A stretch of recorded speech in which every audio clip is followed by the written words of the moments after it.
podcast where we talk to smart people, but not necessarily done by smart people? That is an awesome question. This one goes down probably on one of my top 5. Hey, I like nutrition. I like to eat food. This is the coolest thing ever. We're going to do this forever.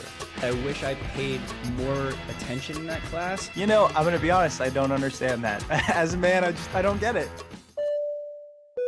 Welcome to smartpeoplepodcast.com. Hey everybody, welcome to Smart People Podcast. I'm Chris Stemp. And I'm John Rojas. We got an awesome one for you today. This one might take some of your brain power, I gotta admit. But then again, if Smart People Podcast doesn't take your brain power, we're doing something wrong. Oh my gosh, those were the words I was thinking. I'm psychic. It's crazy. How many decisions do you think you make in a day about anything? Actually, don't even answer the question. It's not even fair. It's not even worth thinking about because then you would have to make some type of decision. Anyways, the point of that is we're going to talk to you a little bit more today about decision making, how it rules a lot of aspects of your life, even when you don't realize it. Most decisions are subconscious, and it's pretty good stuff. I mean, I was really, really excited to talk to Venkatesh today and learn more about how our brains work. But before that, do me a favor, head over to smartpeoplepodcast.com, click the Amazon banner, shop for your daily shopping stuff, or if you're in the market for a new TV, go ahead, splurge, buy one. Make sure you do it through our banner, though. It gives us a little kickback. It keeps the lights on, helps us out a ton, and we truly, truly do appreciate it. We do. And if you're heading on over to iTunes, give us a rating, 5 stars only, and let us know what you think. Shoot us a comment, sign up for the newsletter. Really just looking to talk to you guys and hear what you have to say. Actually, speaking of hearing what you have to say, this week's guest was a listener request. Another amazing listener request. I think this week, every interview we booked, and we did a lot, were listener suggestions. And they were great. So, I mean, we'll reach out, guys, if they're worth it. Probably not going to talk to your grandmother unless she's the Queen of England or something. I don't know.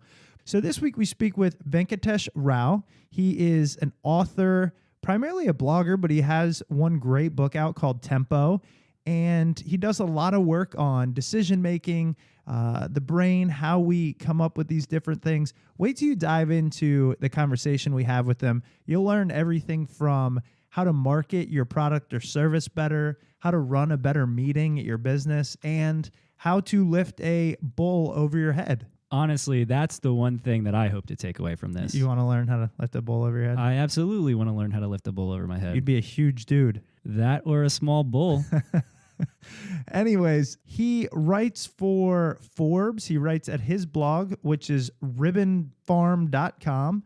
He's written at The Economist, New York Times, has a PhD from University of Michigan, and he did his postdoc at Cornell. Really smart guy. He's got a new book coming out that you guys might want to check out. But just listen in to what he says, and you can tell us afterwards what you think. Here we go with Venkatesh, also known as Venkat Rao.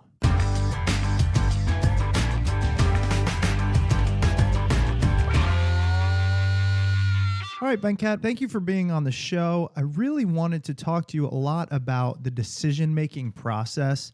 I know that you've done a lot of work. Your book Tempo was very much revolving around decision-making, and I don't think I realized how much decision-making plays a role in our everyday lives. So I was hoping you could kind of explain what brought you to want to learn about how we make decisions.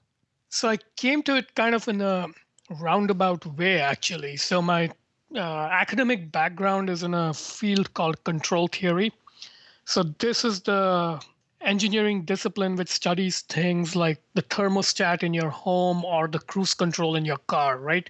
So the mechanisms where you've got a little feedback loop where you've got a sensor that's measuring something like the speed of your car, and it then takes a decision based on that simple variable. So if you're going too fast, it automatically presses the brake. If you're going too slow, it presses the accelerator, right? So that's a simple feedback loop. So control theory is the study of such loops. And that's kind of like almost the quark of decision making, if you think about it. It's like the simplest possible decision you could be making continuously. You're measuring one thing, you're deciding what to do about it, and you're taking actions. And so that was my graduate work and my PhD and postdoc. But obviously, you can sort of get arbitrarily complex. And By the time I was doing my PhD and postdoc, I was heavily into really popular research topics at the time, which was command and control systems for the military on battlefields with like large numbers of robotic aircraft, human beings, and like what are called mixed initiative systems, where humans are making decisions and machines are making decisions, and all of it is kind of interleaved. And I was doing work on this along with a lot of my colleagues, and I got increasingly interested in human decision making because technology is kind of like a mirror, right? Whenever you try to design a robot to make decisions, you kind of instinctively think about what you would do as a human to make those decisions. Like if you want to have a robot find its own way across a piece of terrain using a map, you kind of instinctively think, all right, how do I use a map, right? And most engineering around decision making begins that way with like human instincts and a human reference point. But the interesting thing that happens when you study and build engineering systems is that it kind of comes back and bites you, because the more you do that, the more you realize that how you thought is not really how you think. So that's a convoluted statement, but you get what I'm saying, right? Right. Like if you think hard enough about how you drive, how do you make a decision of where to turn, the subtleties start to come out. And so through that roundabout way, I got interested in how humans make decisions. And this book was kind of my first attempt at synthesizing what I'd learned from artificial intelligence, cognitive psych, all the usual suspect disciplines, and sort of come up with an account of human decision making, like one plausible account of how at least some types of humans make decisions. And since then, I've kind of changed my mind on how some pieces of it work, but that was how I got there, basically. Yeah. And I mean, obviously, the more research you do, you're going to come up with a few different ideas and theories and whatnot. But I kind of wanted to get back to what you said. I've never thought about how it's hard to explain. I've never thought about how we make decisions because it's the only way we know how to do so, you know? And so have you found that there are ways to make robots or whatever it might be, make decisions better than the way we do? Like, has that taught you anything about how you could actually make decisions better? Yeah, I'm trying to think of a good example to pick out here. But one of the interesting things that I think a lot of people discovered this lesson in multiple ways, but I discovered it through trying to think about how machines make decisions. Humans in general are very uncomfortable making decisions when they don't have a model of the decision. That's a convoluted way of saying that they're not happy with instinctive decisions in many domains.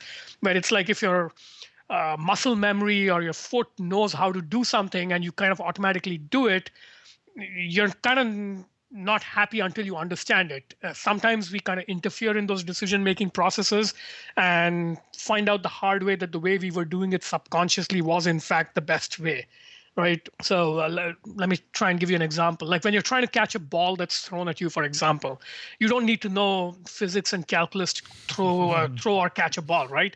And if you do a lot of research, and people have done this kind of research, you find a very simple heuristic. The way people catch a ball is to run in a way where the ball is always at a constant angle between you and the horizon. So you might, for example, keep it at 45 degrees. And if you do that long enough, when the ball lands, you'll catch it, right? But it took some research to figure out that this is how humans make the decision. But if you don't know how a human makes that decision, you might make up your own complicated theories about how balls move and how you should catch balls, and you might try to overthink it, and that'll actually lead to things getting worse rather than better. So that's one thing you learn when you try and really think about teaching robots to make decisions. Now, that's really interesting. I'm kind of picturing myself catching a ball, and I was thinking, I wonder how that works. But so getting back to tempo and how that was your attempt at kind of one of the ways that we make decisions, could you just kind of explain for those that aren't familiar?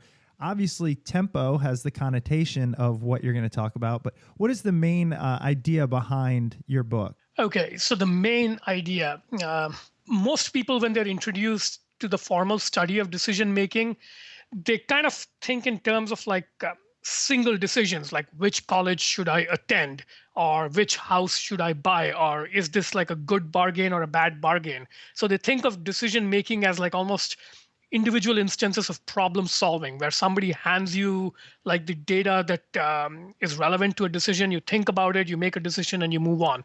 It's kind of a very static view of decision making, and most people, when you ask them what do you understand by the term decision making, that's the kind of image that'll get conjured up in their head. But if you look at how you actually live life, it's much more dynamic than that. Like I prefer not to use decisions like picking college as the prototypical decisions to study. I prefer something like driving. And this is kind of a really continuous real-time decision-making process where if you actually sit and count like some people have done, you realize that you're making something like 1,400 decisions a minute. And this is in a continuous stream. And it's happening in a multiple layered kind of way where input is streaming through your eyes and ears, and your subconscious brain functions and muscle memory are kind of dealing with 80% of it in sort of triage. Sometimes you kind of spot an exception that bubbles up into conscious awareness, like, an old lady's crossing the street and suddenly you slam the brakes, right? How does that happen? It's like out of that smoothly flowing stream, which is mostly subconscious, one event comes up and interrupts your attention. So this is, if you actually think about what kinds of decisions humans make, this kind of continuous stream decision making is actually 99% of it. Whereas the kind of pen and paper, write down the data, process, and then come to a conclusion, that type of decision is like actually extremely rare. So for me, the idea for the book was, let's actually focus on the kind of decision making that constitutes the bulk of the decisions we actually make, which is the continuous and stream type. And the more I thought about that, I realized the more the quality and sort of texture of the decision making is really more like music or improv jamming in jazz. It's like you're aware of the rhythms going on, you're aware of your emotions, you're aware of your energy levels, and you control those kind of high level variables, rhythms, energy, emotions, and using that, you kind of modulate your lower level decision making, right? That's really how a lot of decision making happens. So when you're really upset and you're driving, you might drive more aggressively. Whereas if you're feeling calm and collected, you might drive more safely. So that was the kind of approach I wanted to take. So the entire book is about approaching decision making through this idea of rhythms, energy, and emotion. That's really fascinating because I was thinking about when I'm making decisions during the day that I'm consciously making, like you said, the pen to paper or whatever it might be. Am I exerting more energy than when I'm doing those other decisions that I might not be aware of? Because, for example, today I spent a lot of time I was being creative and trying to come up with things out of thin air, and I felt exhausted afterwards. And I'm just wondering if is that a constant conscious decision-making process, and is it more tiring? Yeah, that's actually one of the, I think, pathologies of decision making as it has been taught to us by, well, a certain body of knowledge. Like I primarily blame economics, actually. Like the economic study of decision making, where they think of, the rational human being, and they think of like prototypical choices like making an economic decision like buying or selling something. And they use like frameworks like game theory for that. It's like, you start with a completely clean sheet, you dump some data there, and then you analyze and come to a conclusion. That's a very exhausting process. Whereas if you approach it in a more naturalistic way, you realize that how you really make these conscious decisions is you maintain situation awareness, for example. So you're constantly processing a stream of information so that your mental models of the world are appropriate and accurate into the moment, right? So take a decision like you're hosting a party, and how do you keep the party going, right? You don't sit down and say that I'm going to hand out everybody name badges, and at 5 minutes after I start, I'm going to like clink on the champagne glass and make an announcement. You don't actually think and plan in that way. You sort of walk into the party, get yourself a drink, get lubricated a little bit socially, circulate, get your energy levels up, you get your emotions up in the right place. And then you kind of observe and watch what's going on and start by making little interventions. Like maybe that group and cluster over there is kind of feeling uncomfortable. So you go and make them feel at home. You kind of introduce people to each other. And as you kind of get into the flow of the party, you get more and more comfortable making decisions about it. So when you do it that way, where you kind of develop the background of a decision enough, the foreground processes become very easy. So the higher the situation awareness, the more you are in tune with the flows around you, the more you're aware of the rhythms around you. For example, in an office, the less pen and paper processing you have to do to make enlightened decisions. And in sort of the idealized best case, if you're kind of like in absolute flow, like some sort of Zen mastery, you could sort of think of this mystical state almost, where you don't have to do any heavy duty pen and paper processing, and the right actions and decisions just sort of naturally pop into your awareness when you need them, right? I definitely understand that. Now that we're talking about this, I need to know the answer. How do we get there? How do we get there, and how do we stay there? I mean, have you come across things that I could do or others could do in work, whatever it might be, to keep you in that process of flow or easier decision making that energizes you rather than depletes you of that? So there's two levels of answers to that question. The first is at the individual level, which is relatively easy. So there's a lot of work by a researcher, Mihaly Csikszentmihalyi. So it's a complicated Polish name. He wrote the famous book Flow, I think 1970s, Flow and Finding Flow. And he kind of came up with the basic answer there, where his basic proposition was that to get into this flow state, you kind of have to be engaged in tasks that are just slightly beyond the reach of your completely practiced skills at that point.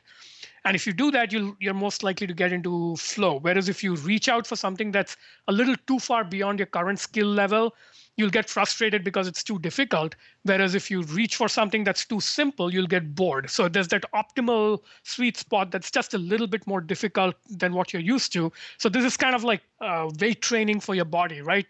How do you build muscle? You progressively load your muscles with a little bit more than they can actually hold, and your muscles grow as a result. So decision making is like exercising and strengthening a muscle in that sense, where you're constantly exercising to failure and pushing a little bit beyond, so that grows your muscle. And you're trying to vary your routine so that your muscles kind of get confused and they don't get locked into one kind of mode. So that's kind of the individual level answer. And that's what this 10,000 hours of practice and things like that are about, where how do you actually constantly load yourself at the right level? So that's well studied. There's a lot of good books and advice about that kind of stuff. At the organizational level, it's much harder, because if you're trying to get like a large company or even like a small team of 10 people to work effectively together in that kind of orchestrated flow, then you kind of have to really work at building the processes in an enlightened way. And one of the few domains in which this has been done relatively well is software engineering, where I don't know how familiar you guys are with software engineering, but there's been a big shift in the last couple of decades from something called waterfall planning to agile planning. So waterfall planning was where you made up big software systems by going through like months and months of detailed planning and documentation and specification writing, whereas the agile approach to software development is more about getting into the right rhythm and biting off small pieces at a time and kind of getting the whole team to gel with the right chemistry, and kind of then making it almost a jazz improv session rather than composer composing a symphony and then an orchestra playing it. So does that make sense? Does that answer your question? It does. And I'm definitely familiar with, the book Flow is so amazing. And I see how it kind of ties in. I never thought of it on a decision-making platform, if you will. One of the things that I read in your book is you said work is simply whatever we must do to get from one decision to the next. And that changed the way I thought about what I do on a daily basis. I mean, it is, okay, do I do this or that? And then you choose this. And then now there's another set of decisions to just get to the next spot. And defining it as a decision-making process is something I never considered. And this is a relatively new way of thinking about this, and I didn't invent it, but it's sort of emerged in the zeitgeist over the last 20 or 30 years. And the reason it's happened that way is that people have gradually recognized in like a variety of academic disciplines as well as practical domains that work is really about transforming information, and decisions are about acting on information. So you cannot make decisions if there's no new information. So that's why you have so many like pointless meetings in really old school industrial organizations where there's like a weekly communication meeting. Everybody shows up and talks about the same old things, talks around in circles. Nothing new happens. That's because they don't have this sort of process discipline of keeping track of what's new. So unless there's new stuff to think about, chances are you won't actually reach any new conclusions. So it's like information is what drives processes forward. And each time you develop a new set of information, certain decisions are forced, certain options are opened up, certain options are closed off. So that's why as information is generated, decisions are automatically triggered. And work, especially information work, really is about jumping from information set to information set. And you can think about it as you do some work and you stop or rather you take decisions whenever there's enough new information that there's too many options that have sprouted up or closed down, right? So it's almost the rate of information flow that drives the rate of decision making. So I come from the consulting world, and you just brought up, status meetings, and that pretty much is the bane of my existence because, like you said, you're beating a dead horse. You're talking about things that either haven't happened or you want to happen, and there's no new information available to really drive the meeting. What do you think that organizations and businesses can do to avoid those types of stale meetings? I mean, I know on some level, you do have to have those status meetings to check in and that kind of stuff. But how can companies make these types of meetings more productive, even if it's just like changing the schedule to only come up when needs to come up? So that's, you're kind of asking like an hour's worth of questions right there. That's what I'll we just do. sort of cherry pick a couple of themes in what you said that I want to respond to. Sure. So yeah, my main source of income is also consulting. So I'm completely familiar with what you're talking about. And also when I used to work at a paycheck job, it was kind of the other side. So there's a couple of things I want to point out. One is productivity is a kind of bad measure because if you think in terms of productivity, you will kind of reach the conclusion that meetings are an unproductive waste of time and you'll abandon them and so forth.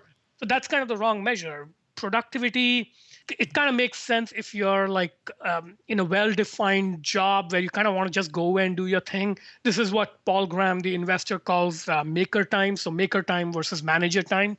But it's not the only standard. A lot of meetings, even if they convey no new information and no new perspectives and simply reinforce existing ideas, that's important too. That's like a steady drumbeat.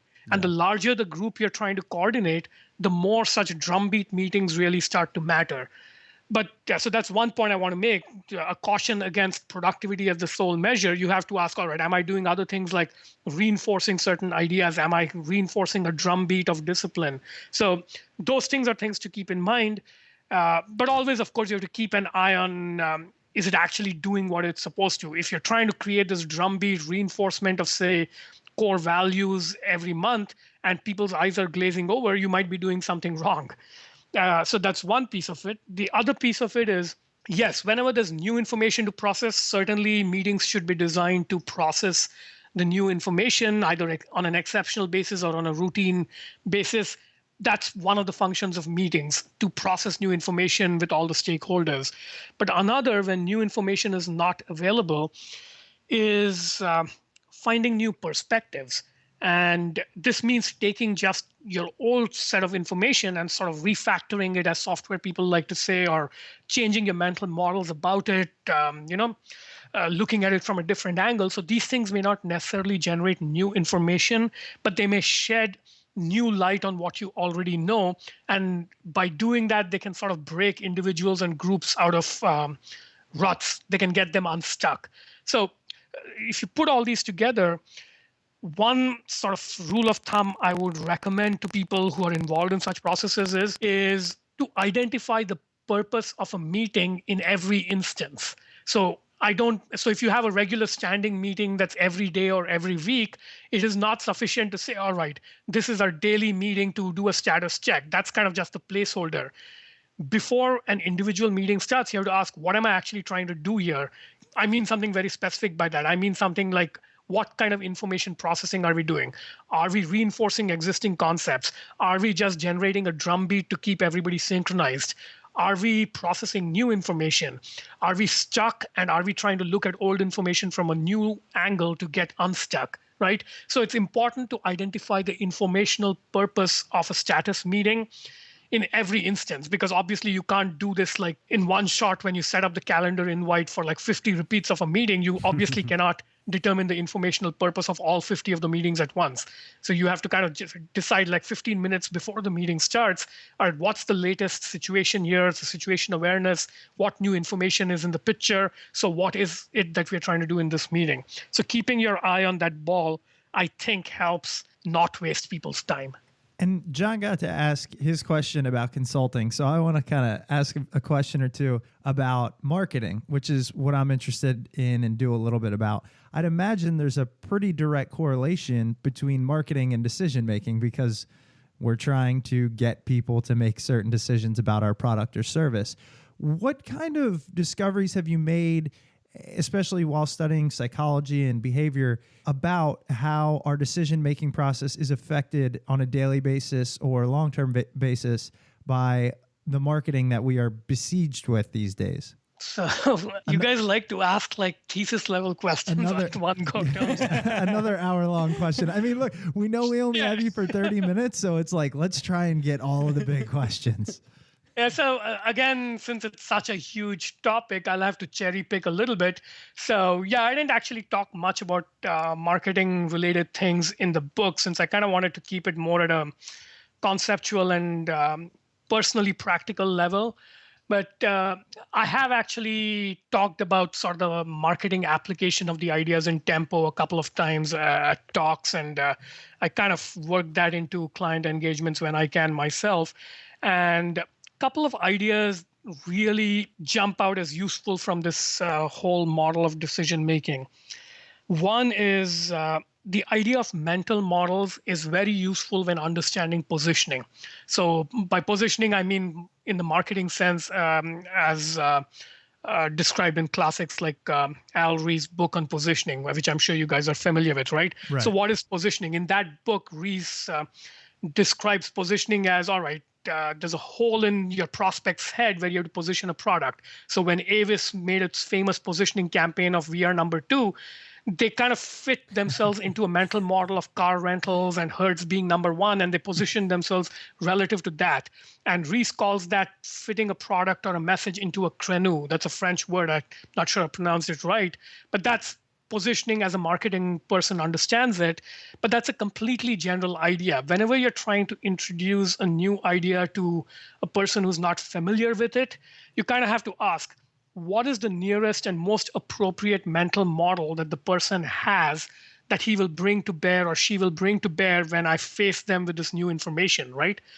And as a marketer, I believe your goal should be to minimize that distance as much as possible, because the more familiar it is, the more easily the person can look at what they're saying and sort of fit it neatly into one of their mental models, the quicker they can get started processing.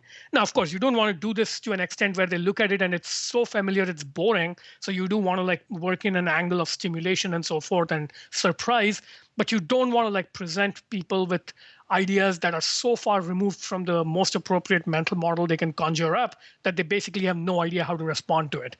And I wrote an article about this on my blog, which I call the Milo criterion.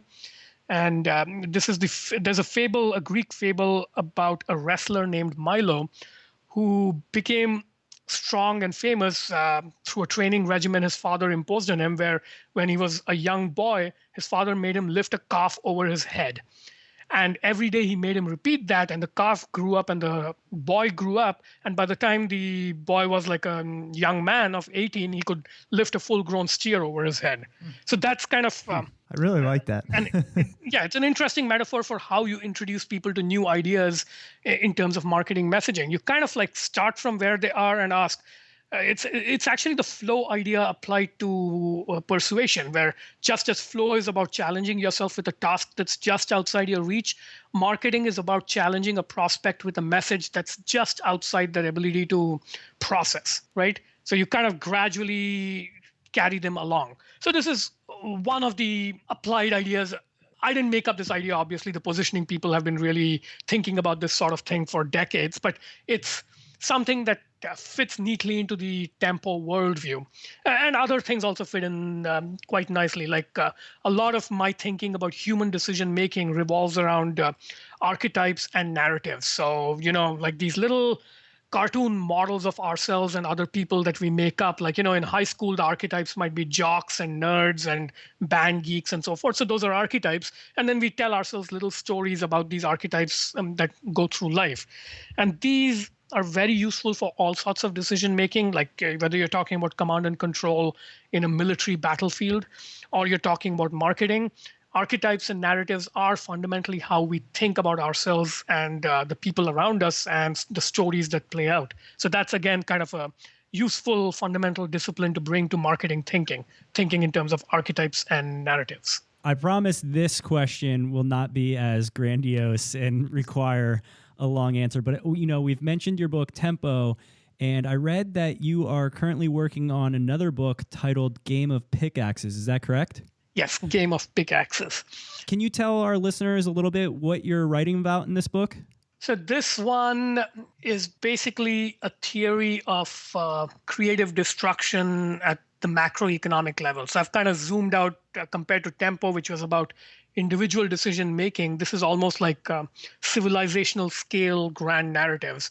So you're familiar with Schumpeter's idea of creative destruction in the economy and how innovation happens. So I kind of want to approach that and look at the history of American technological innovation and progress between about 1800 to today, and sort of use that as sort of a story from which to infer a sort of model and theory of innovation and economic progress. And the reason for the title being Game of Pickaxes is that my starting point is the little joke about when there's a gold rush on, you should be selling pickaxes to the miners, not mining for gold yourself.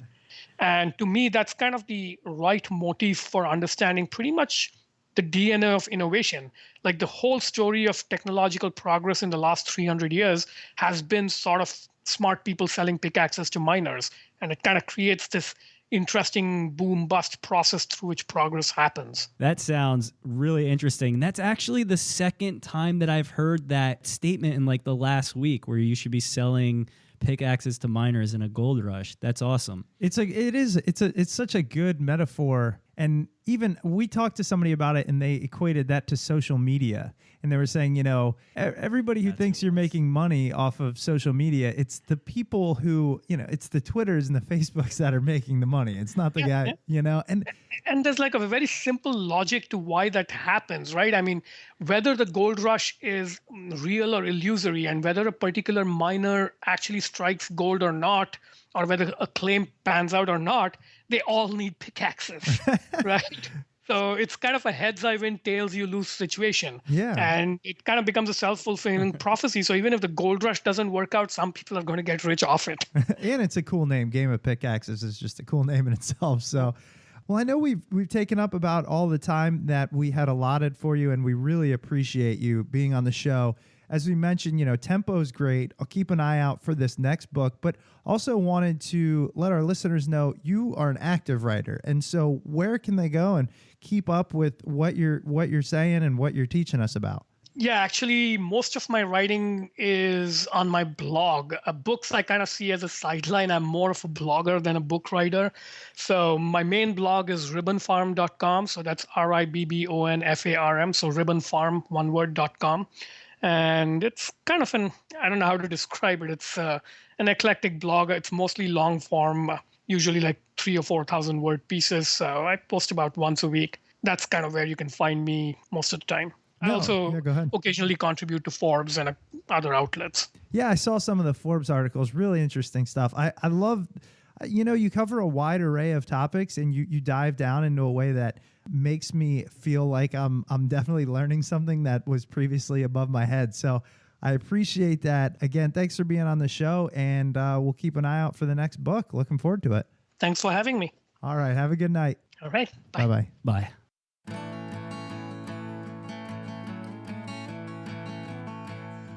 Those of you who have not turned off the podcast, thank you. I hope you enjoyed that interview, and I hope you head over to smartpeoplepodcast.com. Let us know what you think about everything. Yeah, Let shoot us us an know. email, tweet, send us a Facebook message. Doesn't matter how it gets to us. We're actually going to talk to a listener sometime later this week, I think it is, and give him some pointers on starting his own podcast. That's the kind of stuff we want to do. So really appreciate you listening in, and make sure to tune in next week. We keep lining up amazing episodes. It's fun times. Learning something along the way. It's better than just turning on the radio and listening to Taylor Swift, Trouble, even though that's a fantastic song. Sorry. Okay. Anyway, keep those suggestions coming. We truly do appreciate it. Thanks a lot, guys. See you next week. Later, Gator.